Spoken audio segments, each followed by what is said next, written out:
नमस्कार।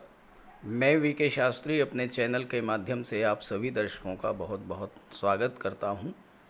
महाबली राहु किसका करेंगे राज तिलक, ऐसा मैंने थंबनेल में लिखा है। और क्यों लिखा है?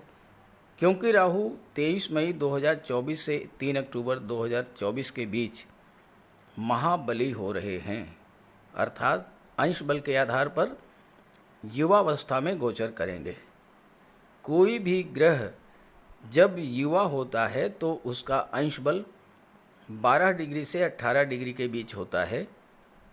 जब किसी भी ग्रह का अंश बल 12 से 18 के बीच होता है तो वो ग्रह फुली एक्टिवेट होता है और अपना पूरा फल देने में सक्षम होता है। देखिए, राहु और केतु हमेशा वक्री अवस्था में गोचर करते हैं।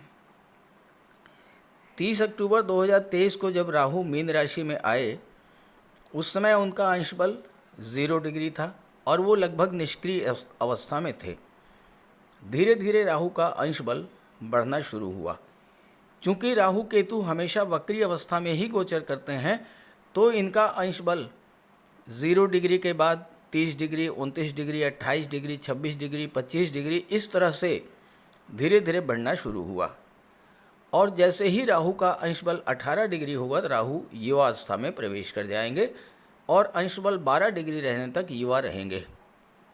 वर्तमान में राहु का अंश बल 19 डिग्री है और वो धीरे धीरे युवावस्था की ओर बढ़ रहे हैं। 20 दिन के बाद 10 जून को उनका अंश बल 18 डिग्री होगा और 3 अक्टूबर तक पूर्ण युवा रहेंगे, लगभग 132 दिन तक।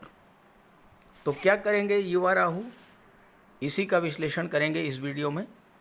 हालांकि ये वीडियो थोड़ा पहले अपलोड कर रहा हूँ, लेकिन राहु का उपाय करने के लिए इतना समय भी कम है। एक बात मैं अपने हर वीडियो में कहता हूँ कि जब आपके जीवन में किसी ग्रह की महादशा अंतर्दशा गतिमान है तो वो ग्रह फुली एक्टिवेट होता है और उस ग्रह के पूरे फल आपको प्राप्त होते हैं। हालांकि महाबली राहु का प्रभाव तो सभी पर पड़ेगा, लेकिन वो जातक जिनके जीवन में राहु की दशा गतिमान है वो सर्वाधिक प्रभावित होंगे। और ऐसे जातक जिनके जीवन में राहु की दशा गतिमान है उनकी संख्या कम से कम 30 से 35 करोड़ होगी, क्योंकि राहु की दशा 18 वर्ष की होती है। लेकिन राहु के प्रभाव को समझने से पहले हम ये समझेंगे कि कैसे जानेंगे कि राहु आपको खराब फल दे रहे हैं या फिर अच्छा फल दे रहे हैं, और उसके बाद मिथुन राशि के जातकों पर इनके प्रभाव पर चर्चा करेंगे।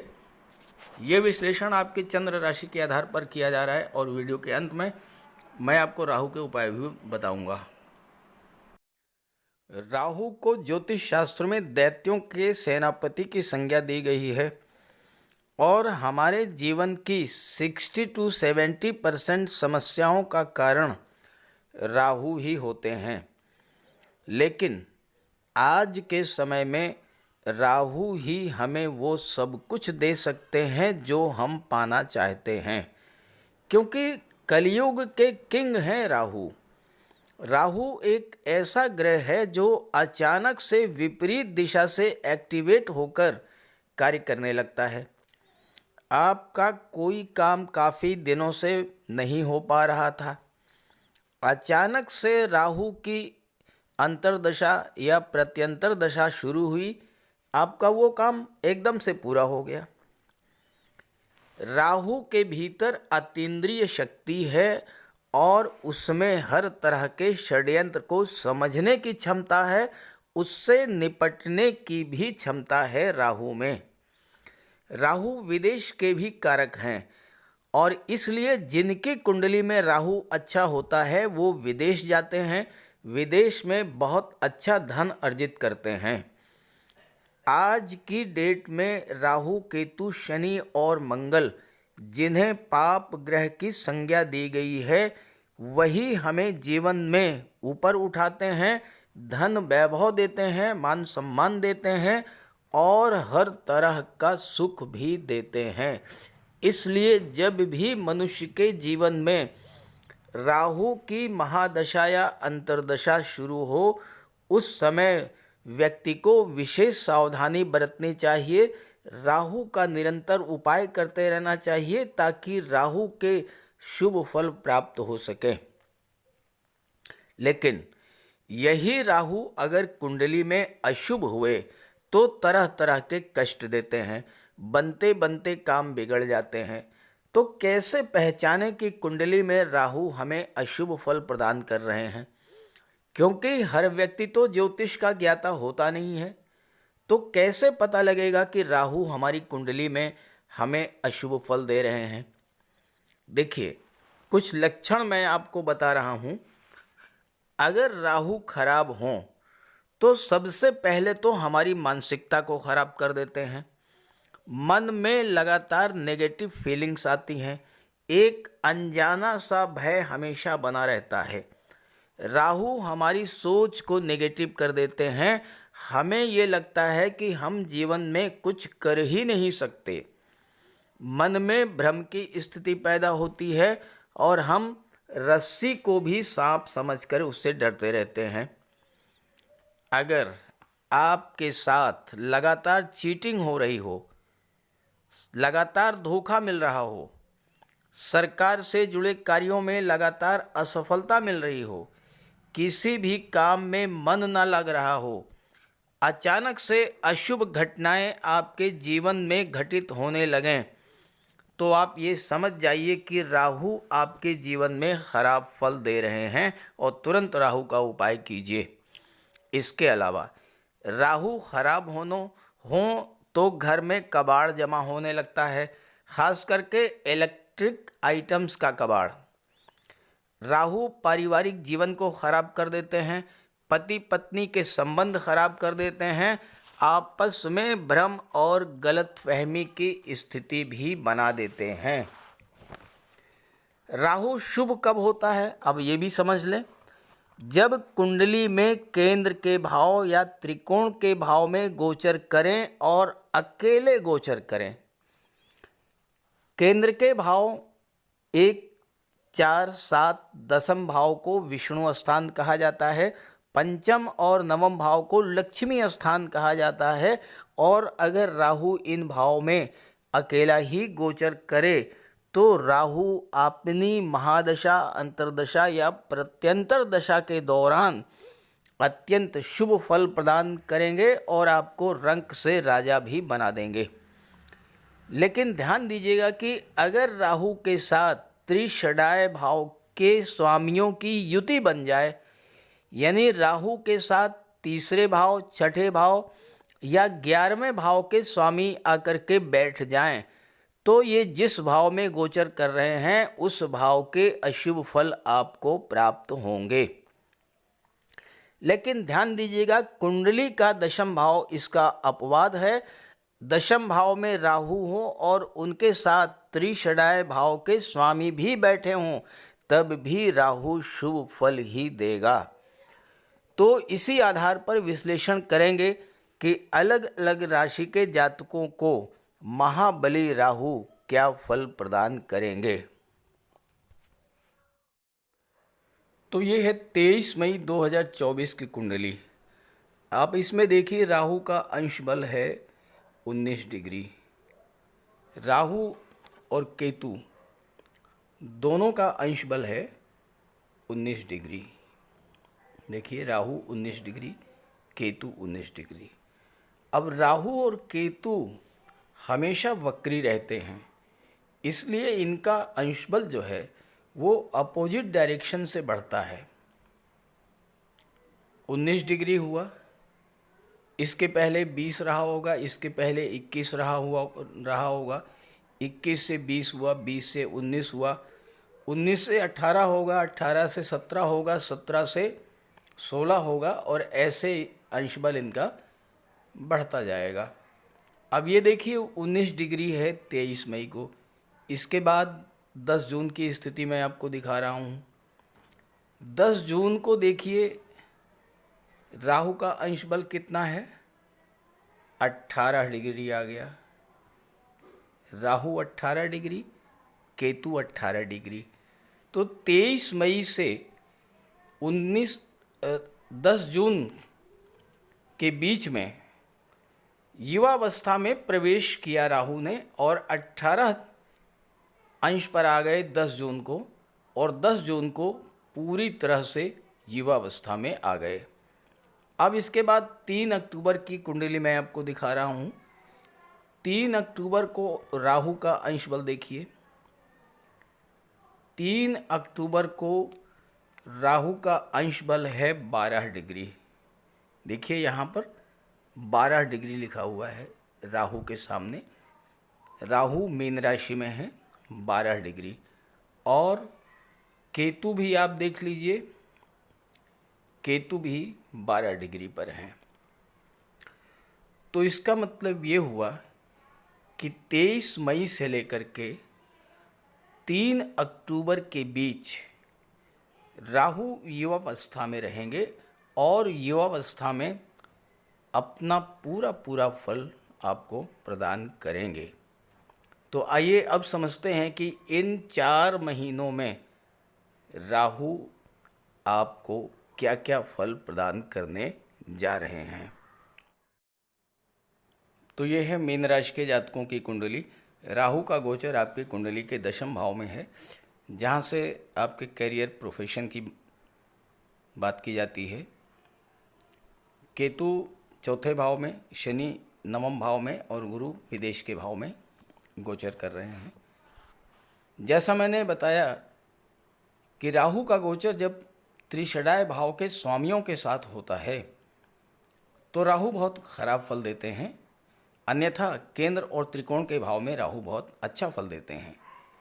अब देखिए आपकी कुंडली में 3रे, 6ठे और 11वें भाव के स्वामी की बात करें तो 3रे भाव के स्वामी हैं सूर्य, और सूर्य का गोचर 14 मार्च से लेकर के 13 अप्रैल तक राहु के साथ था। ग्रहण दोष बना, और इसके बाद देखिए 6ठे भाव के स्वामी मंगल हैं और 11वें के भी स्वामी मंगल हैं, और 23 अप्रैल से मंगल का भी गोचर राहु के साथ है। अंगारक योग बना हुआ है। तो इस वजह से 14 मार्च के बाद से लगातार राहु आपको खराब फल दे रहे हैं और 1 जून तक अच्छा फल नहीं देंगे। 1 जून के बाद जैसे ही मंगल यहाँ से हटेंगे, राहु अपना शुभ फल देना शुरू कर देंगे। अब 10वें भाव में राहु का गोचर है त्रिषडाय भाव के स्वामियों के साथ। 10वां भाव गवर्नमेंट का होता है, तो आपको कैरियर में तमाम तरह की अप डाउन्स देखने को मिली होंगी और आपके कार्य क्षेत्र में सरकारी पक्ष से बाधाएं उत्पन्न की गई होंगी।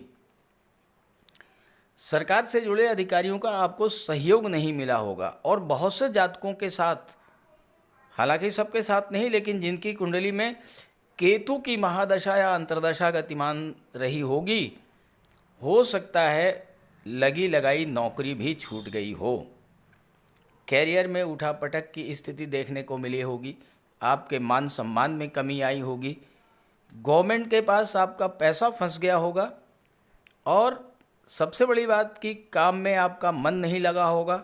मन में एक चिंता, तनाव की स्थिति बनी होगी, स्वभाव में चिड़चिड़ापन, बात बात पर क्रोध आना, एग्रेसिव हो जाना, ये सब चीज़ें आपके साथ हुई होंगी। कमेंट करके बताइएगा अगर ऐसा हुआ हो। लेकिन 1 जून के बाद मंगल तो लाभ के भाव में चले जाएंगे और सूर्य 13 अप्रैल को ही राशि परिवर्तन कर चुके हैं, तो राहु के शुभ फल आपको मिलने शुरू हो जाएंगे। अब एक प्रश्न ये है कि क्या इसके बाद 3 अक्टूबर तक मंगल सूर्य की युति राहु से फिर बनेगी? तो सीधा सा उत्तर है नहीं बनेगी, क्योंकि राहु दशम में ही रहेंगे और सूर्य मंगल को दशम भाव तक पहुंचने में 1 वर्ष का समय लगेगा। इसलिए अब दोबारा इसका चांस नहीं है। तो 1 जून के बाद से आपके करियर में जो अप डाउन्स की स्थिति बनी थी वो समाप्त होगी। स्वभाव आपका शांत रहेगा, मन आपका शांत रहेगा। मन में तनाव, चिंता, डिप्रेशन की जो स्थितियां बनी हुई थी वो समाप्त होंगी, और कार्य जो आपके बिगड़ गए थे वो बनना शुरू हो जाएंगे। जिन कार्यों को आप शुरू करना चाह रहे थे लेकिन नहीं कर पाए थे, उन कार्यों को आप शुरू करेंगे। गवर्नमेंट से लाभ मिलेगा, गवर्नमेंट के पास रुका हुआ धन आपको प्राप्त होगा।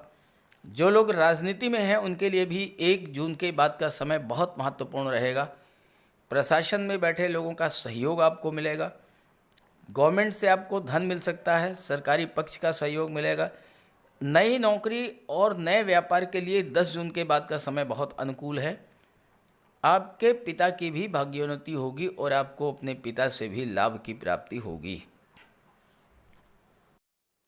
राहु की पंचम दृष्टि धन के भाव पर पड़ रही है और पिछले 2-2.5 महीने से आप बहुत बड़े आर्थिक संकट से गुजरे होंगे। पैसा आया होगा, इसमें कोई दो राय नहीं है, लेकिन पैसा आपके पास टिका नहीं होगा। फालतू के खर्चे इतने बढ़ गए होंगे कि आप, हो सकता है कि कर्ज लेने की स्थिति भी बन गई हो। इसके अलावा राहु मंगल के अंगारक योग होने के कारण आपने जल्दबाजी में, क्रोध में कोई ऐसा निर्णय ले लिया होगा जो आपके लिए बहुत नुकसानदेह रहा होगा और उसकी भरपाई आपको बाद में करनी पड़ी होगी। परिवार के लोगों से आपके संबंध खराब हुए होंगे, खान पान भी आपका खराब हुआ होगा। हो सकता है कि आप मांसाहार, मद्यपान, जुआ, शराब, इन चीज़ों की ओर भी आकृष्ट हुए हों। लेकिन 1 जून के बाद अंगारक योग का प्रभाव समाप्त हो जाएगा। सूर्य राहु के ग्रहण दोष का प्रभाव तो समाप्त हो चुका है, तो आपकी धन संबंधी समस्याएं जो लंबे समय से आपको परेशान कर रही थी, उसको राहु समाप्त करेंगे। राहु का गोचर गुरु की राशि में है, गुरु धन के कारक हैं और राहु भी धन प्रदान करते हैं, तो इस समय आपकी धन संबंधी समस्याएं समाप्त होंगी। राहु आपको इतना चतुर चालाक बना देंगे कि आप हर तरह की फिजूल खर्ची को कैसे रोका जाए इस पर फोकस करेंगे। जब फिजूल खर्ची बंद होगी, धन का आगमन बढ़ेगा, तो धीरे धीरे धन का संचय होना शुरू हो जाएगा। राहु विस्तार के कारक होते हैं, तो धन का विस्तार करेंगे। आपका धन जो इधर उधर फैला हुआ था, आपने किसी को लोन दिया था, गवर्नमेंट के पास पैसा आपका रुका हुआ था, आपके मित्रों संबंधियों के पास आपका धन रुका हुआ था, ये सब पैसा वापस आना शुरू कर दिया। राहु बुध के नक्षत्र में गोचर कर रहे हैं 8 जुलाई 2024 तक, और बुध शेयर मार्केट और व्यापार के कारक होते हैं। दूसरा भाव परिवार का होता है, तो परिवार का सहयोग आपको मिलेगा और उनके सहयोग से धन की प्राप्ति होगी। शेयर मार्केट में कोई निवेश किया था, उससे आपको बड़ा लाभ मिलेगा। दूसरा भाव वाणी का होता है, बुध वाणी और बुद्धि के कारक होते हैं। आप अपने बुद्धि बल, चतुराई, स्किल, कौशल के बल पर धन अर्जित करेंगे। बुध के नक्षत्र में गोचर करते हुए राहु आपको मनी माइंडेड बना देंगे। एक एक पैसा आप जोड़ना शुरू करेंगे। हालांकि लोग आपको कंजूस कह सकते हैं, लेकिन कोई फर्क नहीं पड़ता, धन तो संचित होगा। आपके अंदर बचत की जो आदत राहु के प्रभाव से बनेगी, वो आपको धीरे धीरे धनवान बनाती चली जाएगी और महाधनी बना देगी, क्योंकि राहु जिस भाव में गोचर करते हैं उस भाव का विस्तार करते हैं। बुध और राहु दोनों ही शेयर मार्केट के कारक हैं, तो शेयर, लॉटरी और निवेश से आपको धन की प्राप्ति होगी। राहु की सीधी दृष्टि आपके कुंडली के चौथे भाव पर पड़ रही है। चौथा भाव होता है आपका घर, आपका परिवार, आपका घरेलू वातावरण।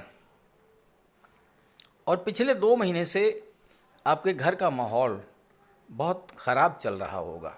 हालांकि सबके साथ नहीं होगा, लेकिन चूंकि राहु मंगल का अंगारक योग बना है और अंगारक योग का प्रभाव जब चौथे भाव पर पड़ेगा, तो परिवार में तनाव की स्थिति, घर में कलह की स्थिति, एक दूसरे के बीच गलतफहमी की स्थिति बनी होगी। कुछ जातकों के साथ तो हालात इतने ख़राब हो गए होंगे कि वो घर में आना पसंद नहीं करते होंगे, घर में आने से बचते होंगे। ऐसी स्थिति बनी होगी कि मतलब उनका मन ये होता होगा कि घर छोड़ करके कहीं दूसरी जगह चले जाएं। इतना ज़्यादा खराब हो गया होगा घर का माहौल। चौथा भाव प्रॉपर्टी का होता है। प्रॉपर्टी को लेकर कोई विवाद उत्पन्न हुआ होगा, या भी हो सकता है कि आपने कोई प्रॉपर्टी खरीदी हो और वो प्रॉपर्टी जो है विवादित निकल आई हो। आपके मित्रों ने आपको इस समय धोखा दिया होगा, धन हानि पहुंचाई होगी, आपका पैसा डूब गया होगा। और जो लोग राजनीति में हैं उनके लिए भी समय अच्छा नहीं गुजरा होगा, उठापटक की स्थिति बनी होगी, पब्लिक सपोर्ट नहीं मिला होगा। हो सकता है कि माता का स्वास्थ्य भी खराब हुआ हो या माता से आपके संबंध खराब हुए हों। ये चीज़ें आप पिछले 2 महीने से झेल रहे हैं। अब 1 जून के बाद स्थितियों में सुधार होना शुरू हो जाएगा। परिवार के सदस्यों के बीच में जो कटुता, तनाव और कलह की स्थिति बनी हुई थी, वो स्थिति समाप्त होगी। माता के स्वास्थ्य में सुधार देखने को मिलेगा। चौथे भाव की चीज़ों के प्रति आपका लगाव बढ़ेगा। प्रॉपर्टी का कोई सौदा जो काफ़ी दिनों से फाइनलाइज नहीं हो पा रहा था, अचानक से वो सौदा फाइनलाइज हो जाएगा, आप वो प्रॉपर्टी खरीद पाएंगे। चौथा भाव जनता का होता है। पॉलिटिक्स में जो उठापटक की स्थिति थी वो 1 जून के बाद समाप्त होना शुरू हो जाएगी और 10 जून के बाद राजनीति के क्षेत्र से जुड़े हुए जातकों को बड़ा लाभ मिलने का योग भी होगा। आपके मित्रों ने आपको धोखा दिया था, आपका नुकसान हुआ था, उसकी भी भरपाई होगी। चूँकि गुरु की राशि में गोचर कर रहे हैं, आपका मन इस समय शांत रहेगा और आप प्रॉपर्टी को लेकर, परिवार को लेकर के जो फैसले लेंगे वो फैसले बिल्कुल सही होंगे और आपको इसका लाभ मिलेगा। राहु की दृष्टि 6ठे भाव पर पड़ रही थी। अब राहु 6ठे भाव में तो बहुत अच्छा फल देते हैं मंगल के साथ, और मंगल 6ठे भाव के स्वामी हैं। 6ठे भाव में राहु और मंगल दोनों एक्सलेंट रिजल्ट देते हैं। मंगल और राहु के सामने कोई टिक नहीं सकता, लेकिन चूंकि अंगारक योग बना था और इसके पहले ग्रहण दोष बना था, आपके स्वभाव में उग्रता, वाणी में कटुता, जल्दबाजी की प्रवृत्ति, हो सकता है कुछ जातकों के साथ लड़ाई झगड़े की स्थिति बनी हो या कोर्ट कचहरी की स्थिति बनी हो। सबके साथ नहीं, कुछ जातकों के साथ हो सकता है। ये भी हो सकता है कि आपको कोई कर्ज लेना पड़ा हो और अगर आपने किसी को पैसा उधार दिया था तो वो पैसा आपको वापस नहीं मिल पाया होगा। इसमें कोई दो राय नहीं है, वो पैसा आपका डूबना ही डूबना है। इसके अलावा स्वास्थ्य भी आपका खराब हुआ होगा, लेकिन जैसे ही 1 जून को मंगल यहाँ से जाएंगे लाभ के भाव में, आपको 6ठे भाव की चीज़ों का लाभ मिलना शुरू हो जाएगा, क्योंकि राहु और मंगल दोनों 6ठे भाव में बहुत अच्छा फल देते हैं। अब 6ठा भाव कॉम्पिटिशन्स का होता है। ऐसे जातक जिनकी कुंडली में 6ठे भाव में राहु का गोचर हो, उनके सामने कोई टिक नहीं सकता, चाहे राजनीति हो, चाहे शासन प्रशासन हो, चाहे आर्मी हो, चाहे पुलिस हो, मेडिकल का क्षेत्र हो, किसी तरह की कोई भी कंपटीशन, चाहे गेम्स और स्पोर्ट्स के क्षेत्र में हो, हर जगह आप अपने कंप्यूटर को पीछे छोड़कर आगे निकलते हैं।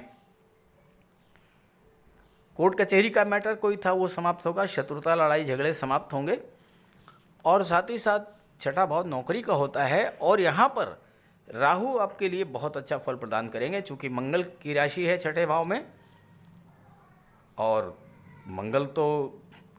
मंगल है महापराक्रमी, महापुरुषार्थी। तो छात्रों के लिए समय अच्छा रहेगा। 1 जून के बाद प्रतियोगी परीक्षाओं में सफलता मिलेगी, नौकरी मिलने का योग बनेगा। खास करके अगर आप डिफेंस के क्षेत्र में जाना चाहते हैं तो ये समय बहुत अच्छा रहेगा। अगर आप पुलिस विभाग में, आर्मी में, DRDO में, इस तरह के क्षेत्रों में जाना चाहते हैं तो आपको विशेष सफलता मिलेगी। तो इस तरह से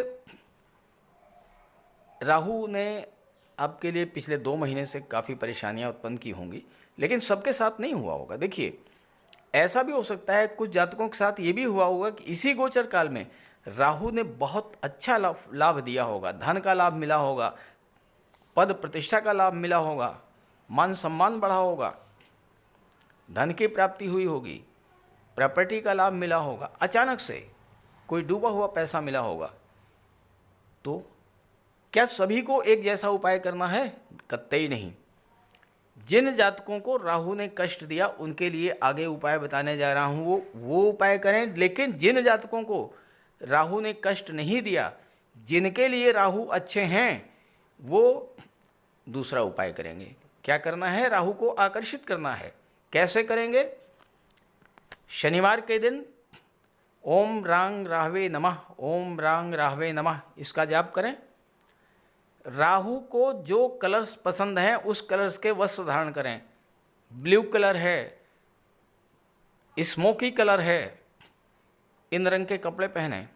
और सबसे बड़ी बात, चंदन की अगरबत्ती, चंदन का परफ्यूम, चंदन का इत्र, इन चीज़ों का प्रयोग करें। राहु आपको विशेष लाभ देंगे। लेकिन अगर खराब फल दे रहे हैं तो बात करते हैं उपायों पर। जीवन में परेशानियां बढ़ रही हों, संघर्ष बढ़ रहा हो, अचानक से आपके जीवन में नकारात्मक घटनाएं घटना शुरू हो जाएं, अचानक से आपको धन हानि शुरू हो जाए, परिवार में कलह शुरू हो जाए, बीमारियों से, रोगों से आप परेशान होना शुरू कर दें, तो आप ये समझ लीजिए कि राहु खराब फल दे रहे हैं। तो राहु के लिए कुछ सामान्य से बहुत सामान्य उपाय हैं, लेकिन बहुत प्रभावी उपाय मैं आपको बताने जा रहा हूँ।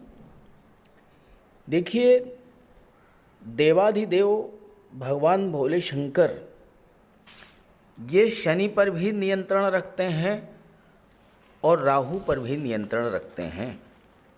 और अगर आप भगवान भोले शंकर की आराधना करते हैं तो शनि भी नियंत्रित रहेंगे और राहु भी कंट्रोल में रहेंगे। तो राहु के लिए आप सोमवार और शनिवार के दिन जल में काला तिल मिला करके शिवलिंग पर अर्पित कीजिए, भगवान भोले शंकर की आराधना कीजिए। राहु के नेगेटिव फल मिलना बंद हो जाएंगे। इसके अलावा दुर्गा सप्तशती में कहा गया है, छाया रूपेण संस्थिता या देवी सर्वभूतेषु छाया रूपेण संस्थिता। तो माता दुर्गा जो हैं वो छाया का रूप हैं और राहु भी छाया हैं, शनि की छाया। तो माता दुर्गा की आराधना करने से, दुर्गा चालीसा का पाठ करने से भी राहु शांत होते हैं। और इसके बाद स्नान करने के बाद प्रतिदिन 108 बार राहु का बीज मंत्र ओम रांग राहवे नमः, ओम रांग राहवे नमः 108 बार जप करने से राहु के अशुभ प्रभाव में कमी आती है। स्नान करने के जल में कुश डालकर स्नान करने से भी राहु नियंत्रित होते हैं। और शनिवार के दिन सुबह पीपल के वृक्ष में जल चढ़ाने से और शाम को घी का दीपक जलाने से भी राहु नियंत्रित होते हैं। और इसके अलावा पक्षियों को बाजरा डालने से भी राहु पर नियंत्रण पाया जा सकता है। और इसके अलावा अगर आपको राहु विशेष कष्ट दे रहे हों तो शनिवार के दिन एक नारियल, 11 बादाम एक काले वस्त्र में लपेट करके अपने सिर के चारों तरफ 7 बार उतार करके जल में प्रवाहित कीजिए। राहु को देवगुरु बृहस्पति कंट्रोल करते हैं। तो राहु को कंट्रोल करने के लिए देवगुरु को बलवान कीजिए। और देवगुरु तो गुरु हैं, शिक्षक हैं। अपने गुरु की, अपने पिता की, वृद्ध जनों की सम्मान कीजिए, उनका आशीर्वाद प्राप्त करते रहिए। गुरु को बल मिलेगा, राहु पर नियंत्रण होगा। और इसके अलावा राहु ससुराल पक्ष के कारक होते हैं, तो अगर राहु खराब हैं तो भूल करके भी ससुराल पक्ष से संबंध खराब मत कीजिएगा। तो ये छोटे छोटे उपाय हैं, और इसके अलावा गोमेद भी धारण किया जा सकता है, लेकिन किसी योग्य ज्योतिषी की सलाह लेकर।